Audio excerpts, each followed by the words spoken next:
వాయిదా వేస్తే లాభం ఏంటి? ఒక్కసారి ఆలోచించండి. ఈ రోజు కాకపోతే రేపు, రేపు కాకపోతే ఎల్లుండ. ఎప్పటికన్నా చేయాల్సిందే కదా! ప్రోక్రాస్టినేషన్ అంటే పని ఉంది అన్న మెంటల్ ప్రెషర్‌ని దింపుకోకుండా మోయడం అంతే. అదే ఒకవేళ చేసేస్తే మనసు ప్రశాంతంగా ఉంటుంది. చాలా హాయిగా ఉంటుంది. పని ప్రెషర్ భుజం మీద ఉండదు. పని వెంటనే చేస్తే మనకొచ్చే లాభాలే ఎక్కువ. దరిద్రం ఏంటంటే మనసుకు నచ్చిన పని చేయడానికి కూడా మనం వాయిదాలు వేసుకుంటూ కూర్చుంటాం. రేపు స్టార్ట్ చేస్తా, లేదు తర్వాత చూస్తా, ఇంకొంచెం టైం ఉంది కదా. ఇలాంటి మాటలే మన జీవితాన్ని నెమ్మదిగా నాశనం చేసేది. అలా రేపు, ఎల్లుండ, నెక్స్ట్ ఇయర్ అనుకుంటూ మొత్తానికి ఆ పని కాస్త నాశనం అయిపోయేదాకా ఆపుకుంటాం కదా. చెప్పాల్సింది వాయిదా వేసుకొని బాధపడటం, చేయాల్సింది వాయిదా వేసుకొని కోల్పోవడం, బద్ధకమో భయమో, భూమి బద్దలైపోద్దన్న టెన్షనో, మరి మొత్తానికి వచ్చిన అవకాశాలను, అద్భుతాలను, అనుభవాలను, ఆనందాలను, ఇంకా చాలా ఆలను మనం మిస్ అవుతున్నాం. వీటన్నిటికీ మూల కారణం ప్రోక్రాస్టినేషన్. నిజం చెప్పాలంటే ఎవరికీ టైం ఎక్కువగా ఉండదు. అందరికీ ఒక్క రోజులో 24 గంటలే. కానీ కొంతమంది విజేతలు అవుతారు, కొంతమంది మాత్రం ఓడిపోతారు. విజేతలకి మనకి తేడా ఏముంది?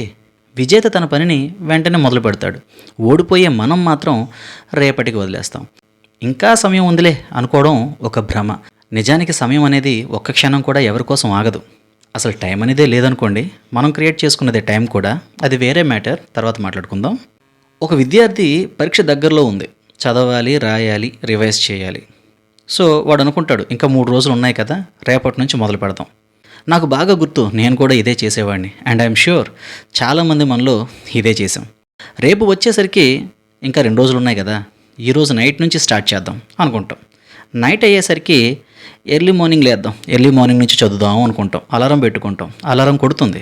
ఆ టైంకి లేచి మళ్ళీ అనుకుంటాం, ఈరోజు అంతా ఖాళీనే కదా, ఓవర్ డ్యూటీ చేసేద్దాం అనుకుంటాం. ఇలా చివరికి పరీక్ష రాసే రోజు వస్తుంది, చదవలేదని తెలుస్తుంది. ఇంకంతే, క్వశ్చన్ పేపర్ చూసి డే టైంలోనే స్టార్స్ లెక్కెట్టేసుకోవాలి.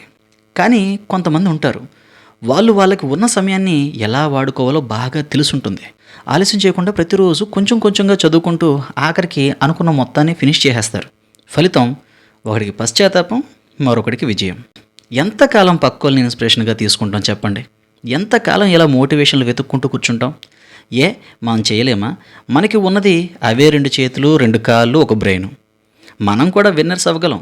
అలా అవ్వాలంటే ఒకటే మార్గం, నువ్వు అనుకున్నది ఇప్పుడే స్టార్ట్ చేయి. ఒక్కసారిగా ఎవరూ మారిపోలేరు.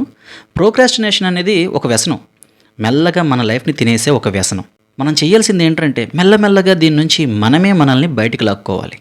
జీవితంలో పెద్ద పెద్ద మార్పులు ఒకేసారి రావు. చిన్న చిన్నగా కొన్ని పనులన్నీ వాయిదా వేయకుండా చేసుకుంటూ ముందుకెళ్ళామనుకోండి, అలా పెద్ద లక్ష్యాలని చేరుకోవచ్చు. నువ్వు ఈరోజు మొదలెట్టకపోతే రేపు కూడా వాయిదా వేస్తావు. ఒక చిన్న పని ఇప్పుడే చేద్దాం అనే ఒక్క థాట్ నీ భవిష్యత్తు పూర్తిగా మార్చేస్తుంది. సమయం వచ్చినప్పుడు మొదలు పెడతా అనేవారు ఎప్పటికీ మొదలు పెట్టలేరు బ్రదర్. ఈ క్షణమే సరైన సమయం అనుకునేవారే విజయాన్ని అందుకుంటారు. మన జీవితంలో అవకాశాలు ఒక్కసారో 2 సార్లు మాత్రమే వస్తాయి. ఆలస్యం చేస్తూ వదిలేస్తే మళ్ళీ అవి తిరిగిరావు. ప్రతిసారి నేను నీ దగ్గర ఉండి ఈ మాట చెప్పలేను కదా, అలా అని ప్రతిసారి ఎవరో ఒకరు మన పక్క నుండి చెప్పాలా మనకి? ప్రోక్రాస్టినేషన్ అనే టాపిక్కి ఇంకా ఈ వీడియోతోనే నువ్వు బై బై చెప్పేయాలి. ఇంకా నీకు లైఫ్లో దీని గురించి మోటివేషన్ వెతుక్కునే సిచ్యువేషన్ రాకూడదు. నువ్వే నీ లైఫ్కి బాస్, నీకు నువ్వే మోటివేషన్ అవ్వాలి. సో ఎప్పుడు కూడా తర్వాత చేస్తా, అది ఇది అని నీ డ్రీమ్స్ని బాధ పెట్టుకో.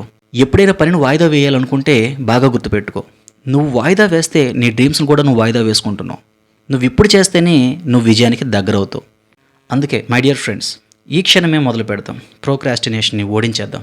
మన కలలు, మన లక్ష్యాలు మన చేతుల్లోనే ఉన్నాయి. ఐ హోప్ మీకు ఈ వీడియో ఉపయోగపడింది అనుకుంటున్నాను. మీకు వీలుంటే ఈ వీడియోని లైక్ చేసి మీ ఒపీనియన్ కామెంట్ పెట్టండి. అలాగే మీ ఫ్రెండ్స్తో షేర్ చేయండి. అప్పుడే ఈ వీడియో అందరికీ రీచ్ అవుతుంది. Thank you for watching and I will see you in the next video. Bye.